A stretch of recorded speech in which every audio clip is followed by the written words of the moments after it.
Hello everyone, hope you are having a great day today. This video is, I think, going to be the last video that we will have in this course. It is going to be on anxiety, academic self-image, and not listed here, but also a very important and common topic here is imposter syndrome. We'll talk about imposter syndrome because it's a pretty common occurrence in college, especially for highly accomplished people like you all. So we'll talk about all these different things and how we can improve basically our mental health, because that's very important in college, especially because you have so many different obligations and responsibilities that it can be easy to kind of forget about our mental health and our well-being. But obviously we should try to not do that because, one reason is when we're not mentally healthy, we don't do as well in our classes and our internships, stuff like that. And the other reason is, perhaps more important is we deserve to feel good about ourselves. We deserve to have good well-being and good mental health. So this video will hopefully give you all some strategies that you can use in your life to improve these things. So first we'll talk about academic self-image. So what is this? So in psychological research, there are all sorts of different what's called like constructs or different ways to think about how we view ourselves, right? So if you ever take like a class in like psychology or go into this field, you'll learn about stuff like self-esteem and self-concept and just all these different ways to think about how to view ourselves. So this is just one way. I got this from one of the books that I read in preparation to teach this course by Daniel Willingham, Academic Self-Image. Uh, Willingham, who's a psychologist, he basically defines this as our self-confidence as a learner, right? So this means uh, how confident we are in our ability to perform well, not just in college, but also in things like internships, research, stuff like that. And it impacts all sorts of different stuff, like our goals for the future, how we feel about setbacks and failure, because failures are going to be inevitable, right? Like mistakes will happen. I can't tell you how many times that I've made mistakes. Um, they're going to happen. And so it is inevitable that you will have some failure, but how you deal with the failure, your mindset towards the failure will be um will impact how you will overcome those challenges in the future, right? So Willingham, this psychologist, talks about four major factors that, excuse me, impact our self-image. First one is feedback, right? So what messages do you receive about your performance as a student? Second thing is our social relationships, right? So how other people in your life view academics, right? So things like how did our friends and family, our classmates view academic performance growing up? Also things like comparisons, right? So how you compare yourself to others, right? And we'll talk about this in a few minutes from now, but you should try as little as possible to compare yourself to others, right? A little bit is helpful, but really you should compare yourself to your past self and our values, right? So did you grow up in a family, in a school, in a community, maybe even in a country that valued education or valued different parts of education? So these four factors, oftentimes we can't really control. So for instance, maybe we unfortunately had a few really toxic teachers that gave us really poor feedback, really poor messages about about us as a student, right? Maybe we had some toxic teachers that said that we were never gonna make it, we were doomed to fail, or maybe we told them that I have very ambitious plans, that I want to be a doctor when I grow up, or I want to become an engineer. And this teacher told us that you're never going to be that, right? Or that's just like, you're not socially capable of doing that, right? And just toxic stuff like that. We can't really control that kind of stuff, right? Like that sucks that that happens, and we should try to avoid toxic people as much as possible, right? And other things that diminish our self-image. But there's going to be some degree of negativity. So we can't control. if this ever happens, because we're going to have some negativity. But what we can control is our mindset towards it and the people we choose to be around, right? So the next strategies we'll talk about how we can kind of impact these different factors to have a more healthy self-image. Because there are some things that we can control in our lives. First thing that we can do to have a more healthy self-image is to redefine what it means to be a good student. Because part of this is redefining our values of a good student, right? So, for instance, oftentimes we value things like students who are able to think fast and answer the teacher's questions quickly, or students who never get confused. However, these sorts of values of being a good student can be wrong for a few different reasons. First is that oftentimes we too highly value speed for being a good student, right? So whether or not I'm able to answer a question in 10 seconds versus 30 seconds, really it doesn't matter. Um, it can look more impressive to be able to raise your hand first in the class and answer the teacher's questions first. But if I'm able to answer the question, it just takes me a little bit more time. Like at the end of the day, it doesn't matter.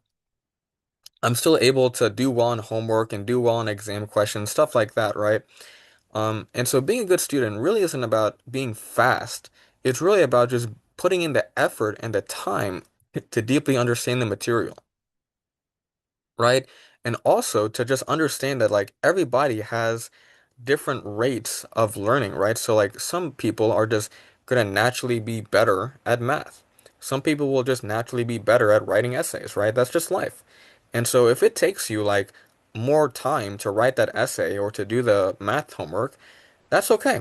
That's just a natural part of life. Um, as long as you're able to put in the time and the effort, that's what matters, right? If you look at successful people, excuse me, successful people and their careers, you'll find that it really has to do with the effort that they put in, the determination, right? Things like whether they're able to put in the work when they're faced with a challenge, right? Whether they're able to overcome setbacks, whether they're able to have a growth mindset, which basically means um, believing that your intelligence and your capacity to improve is changeable, that you can improve in how well you perform your intelligence, right?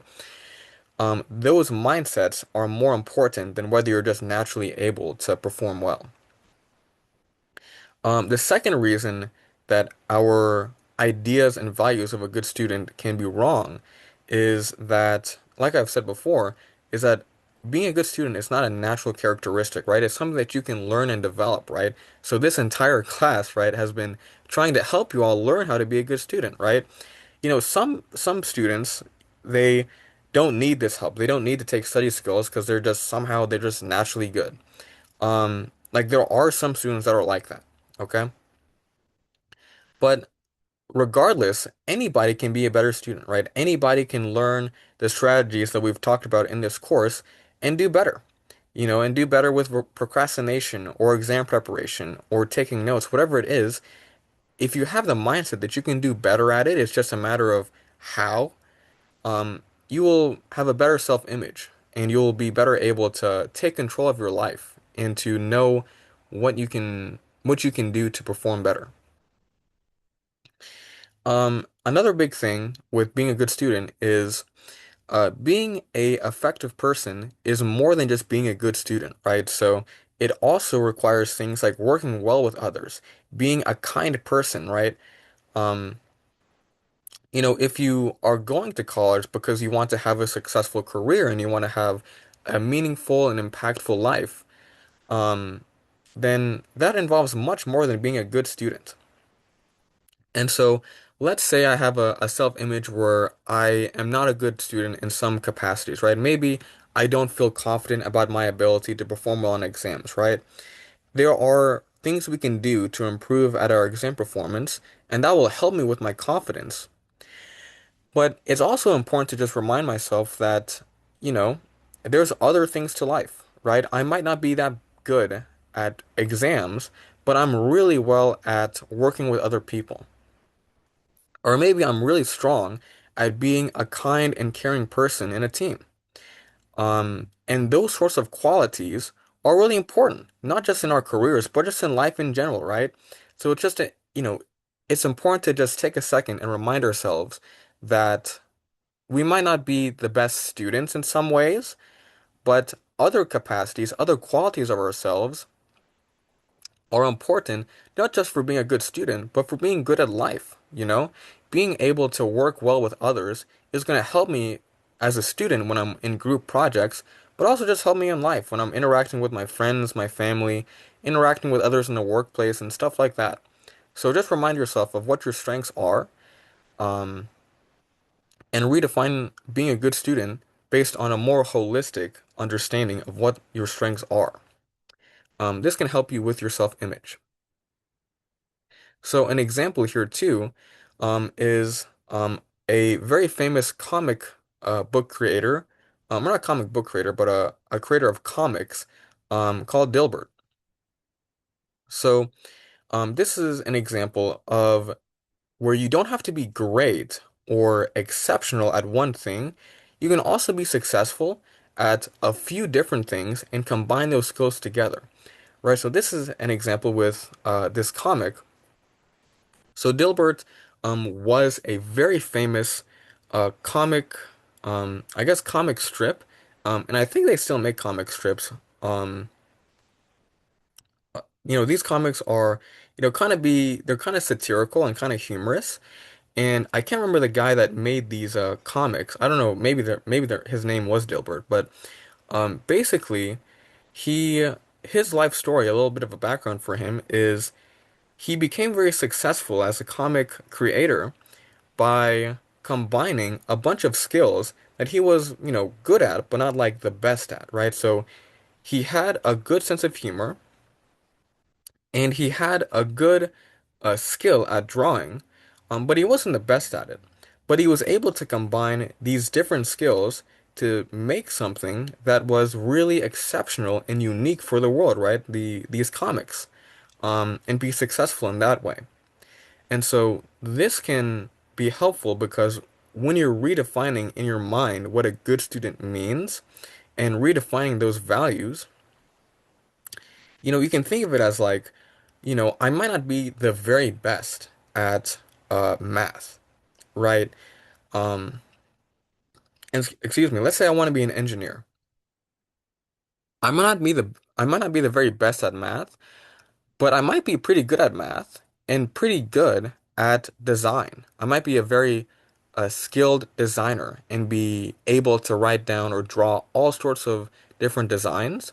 And I might also be really good at like performing well in teams, right? And it's me combining all these different skills that lead to a very successful career, right? Oftentimes it's more beneficial to to be good at like multiple different skills and combine them than to just be like a very, narrowly focused person where I'm just good at solving math problems, but I can't really work well with other people, or I can't really do good designs or good drawings, things like that. So this is another way to redefine your self-image and redefine what it means to be a good student. Okay, another thing that we can do to improve our self-image is to be around people who also value learning, right? So if we want to be very motivated to perform well in college, and we want to kind of improve our performance, improve our confidence, our motivation, it's very beneficial to involve ourselves with people who also care about this stuff, right? So this can be through things like study groups, right? So study groups for like studying for exams to help revise our notes, things like that. Also the friends that you're with, right? So be mindful of the people that you decide to become friends with, decide to invite to different events, things like that. This is definitely something that I wish I did more when I was in college. Um, So yeah, pick your friends wisely. And also, this is really important too, is to try and keep in touch with the people that you make friendship with, right? So it's very easy to lose connections with people, especially after college, right? Or even after this program of EK, right? It can be very easy to lose the connections that you make, but they're very valuable, right? They're very valuable for support, for motivation, to remind yourself of what your values are, to motivate yourself. So stay in touch with the people that you know and the people that you value in life. That can help build a better self-image and be to have a better confidence in your abilities. Okay, another thing that we can do is to compare yourself to your past self instead of comparing yourself to others, right? So, sometimes a little bit of comparison to others can be beneficial, right? So it can sometimes be helpful to ask yourself, for instance, to ask yourself, you know, who is the best student in the class? And think about what is that student doing and what could you be doing, right? So maybe you recognize, oh, that student has like a really strong routine, right? Where they're like always, you know, from like 3 p.m. to 5 p.m., always putting in the work, or from 3 to, I don't know, 3 to 8 p.m., or whatever it is, right? They're always putting in the work and they're very consistent. When you compare yourself to that person, then you can identify that that's what you need to be focusing on, right? So a little bit of comparison to learn about how you can improve can be beneficial, but it is very, very toxic to compare yourself as a way to evaluate or judge yourself, right? So you can compare yourself to others to learn, but don't do it to judge yourself, to evaluate yourself, to say, I'm not good enough because this person's better than me. One reason to not to do this is there will always be people that are better than you, right? So, let's say, I'm the top of my class at Virginia Tech, right? I can always compare myself to somebody else, right? Like maybe there's someone who's the top of their class at Harvard, at like, one of the world's top most prestigious universities, right? And then maybe, that person in Harvard, there's someone that's even better than them, right? So there's always people that you can compare yourself to and, evaluate as being better than you.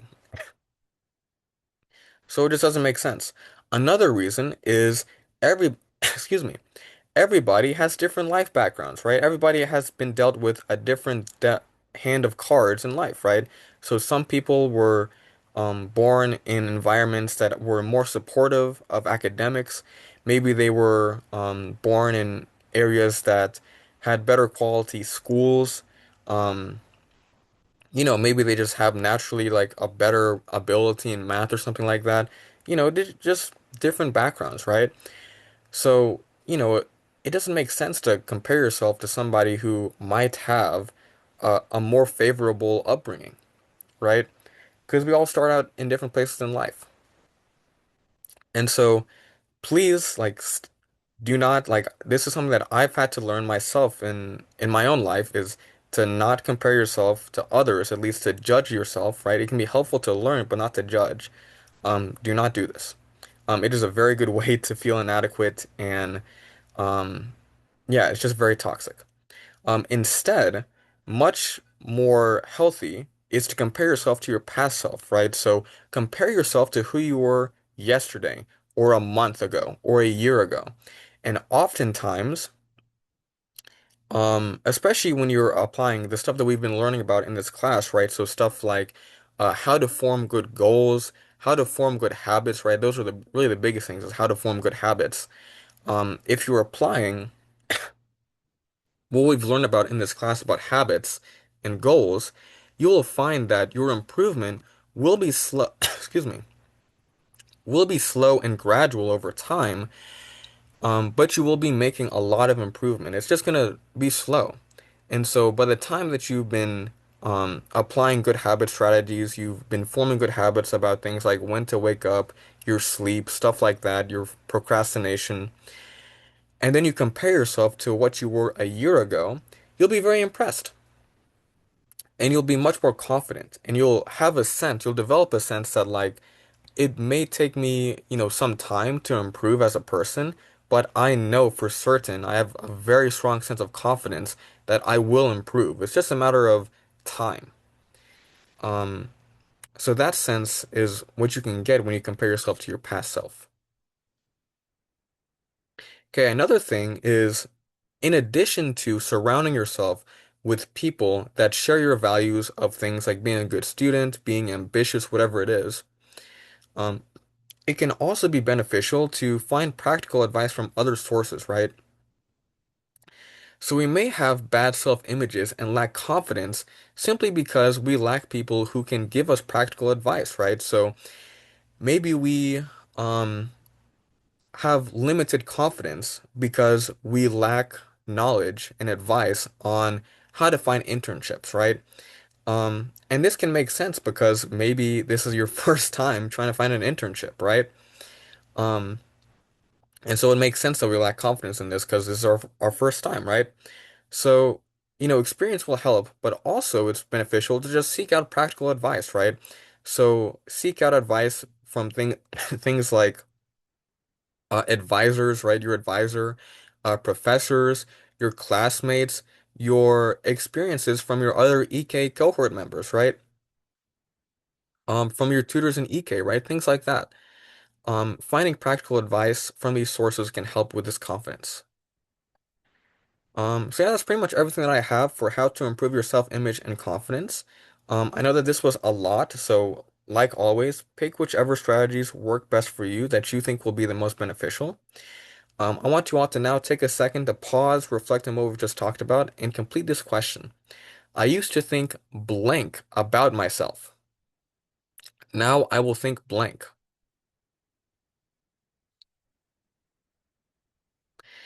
Okay, so now we're going to come back and move on to our next big topic. We'll talk about this at the end of this. Um, Now we're going to talk about imposter syndrome to finish this video. So imposter syndrome is a very common phenomenon. Um, it basically means that you feel like you do not deserve success, right? So it's kind of like lacking confidence, but it's even further than that. It's thinking that you are an imposter, that in reality, you don't even have the success or the ability that you really do have, right? That you're an incompetent imposter, and that, maybe you fear one day that you will be discovered and that you will be shown to everybody that you're actually not that successful, right? So an example is maybe a student is truly really good at math, right? Maybe it takes them some time to really practice and get good at whatever math material they're learning, but they find that when they put in that practice and that effort, they will perform well. So that is what actually happens. What actually happens is that this is a very good student, but how that student feels is an imposter. They feel that they're actually not good at math, that they don't have this gift, and that one day they will come across a situation where everything will just be coming crumbling down. They have this anxiety, this lack of confidence, where there's just going to be some day where they're just not going to find that success no matter how much effort and time they put in. Um, and this is not true. This is a false belief that they have, but this is just something that they just have, and it's really impacting their mental health, right? So, like I said, this is a widespread feeling that a lot of people have, right? So, you can even find college professors, right? So, people that are in their careers, that are very successful in their careers, that are in their 30s, 40s, 50s, 60s, that still struggle with this. Even though they're very successful and they have no reason to think this. So, first thing, if you're in this boat, first thing to acknowledge is that this is, it's okay. It's normal. It can be normal to feel this way. It can be normal for all sorts of different reasons. Um, and also that we can improve this, right? So it'll take some time to improve and get ourselves out of this toxic mindset. Um, but it is improvable, right? And it'll take some time. So, I have some resources here, some web links for imposter syndrome. So in this PowerPoint, so I can share this with you. You can also access these links in the slides when I post them. I'll also put these in the WhatsApp as well. So these are some things you can read about to help overcome imposter syndrome. I also included this little image right here on strategies to address imposter syndrome. So things like sharing your thoughts with other people, right? People that you can trust. Focusing on the facts, right? So don't focus on um, what you believe about yourself. Focus on the facts, right? So what do you know based on your past experience, right? Another thing that's helpful for me, so in terms of my own personal experience, I've never really felt imposter syndrome, but I have felt and still do feel some negative things, like the feeling of like I'm inadequate or that I need to be constantly improving or even achieve perfection, right? So, you know, negative things that are, toxic and not good, but still um things that I deal with. Um, one thing that helps with me is to kind of identify the negative thought habits that I have, the thought patterns, identify them and be aware of them. And when they pop up, right? So for me, it could be that when I'm planning out a lesson that I'm teaching to my students in my government class I'm teaching, I identify that I have a thought pattern that I need to make the best lesson, the perfect lesson, the lesson that invites students to be excited, things like that, right? And I'm struggling and I feel constantly that I'm just inadequate, that this isn't the perfect lesson, right? I should, what I do is I identify that thought pattern and I identify it and recognize that it's ridiculous, right? Like there can never be a perfect lesson and that, I'm in my first or second year of teaching. I'm going to make mistakes. So just reframe those negative thoughts. Remind yourself of what is actually true, right? That it is okay to not be perfect, that mistakes are part of the process, that part of what makes me a good teacher is my ability to reflect and improve over my mistakes, that perfection is just not possible.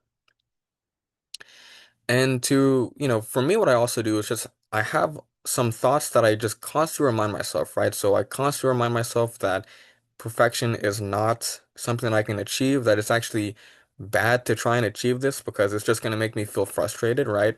So just reminding myself of that when I'm in these moments where I'm thinking these bad habits or these bad thoughts.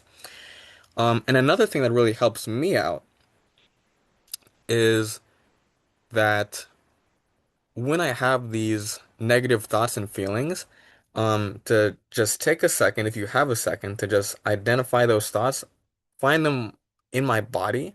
So where do I feel these feelings, right? Maybe it's a tightness in my chest or in my gut or my neck, something like that.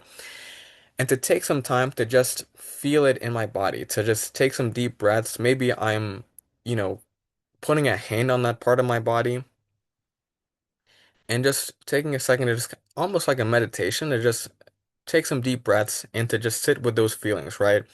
So I have a daily practice where every morning I do this, where I just think about the negative thoughts and feelings that I've had, and I just take a second to just feel them and just process them and just let them out of my system. And what you'll find if you do this is that it will feel uncomfortable because you're sitting with the negativity, you're sitting with the feelings that you might be trying to just avoid. But when you sit with them and you just feel them and you take some deep breaths and you let them out of your system, that process, that sort of processing, I kind of think of it as like I'm kind of digesting those feelings, and through that digestion, it leaves my system, right? So these are the sorts of things that we want to be doing. The big thing though is don't be, at least try not to be doing things that are unhealthy, right? So when you feel things like imposter syndrome or feelings of perfection or anxiety, whatever it is, try not to do things like distract yourself with like social media or distract yourself by eating junk food or whatever it is, right? Um, you know, try to do more healthy things instead. So yeah, that is everything that I have for imposter syndrome. If you guys have any questions, right? Maybe you have other questions about maybe not imposter syndrome, but maybe you struggle with other stuff. Like maybe you struggle with perfection, right? This is something I've struggled with. Is like I don't struggle with imposter syndrome, but I sometimes feel the need to just be perfect. Or maybe just other unhealthy mental habits, right? Any questions, please ask me. I'm happy to try and help you in WhatsApp. And yeah, that is pretty much it. I think this is going to be the last video for this course. And so thank you all for listening to these videos. I hope they have been helpful. And I hope you all have a great rest of your day and a great rest of your time in Elamisha Kakuma. Have a great day.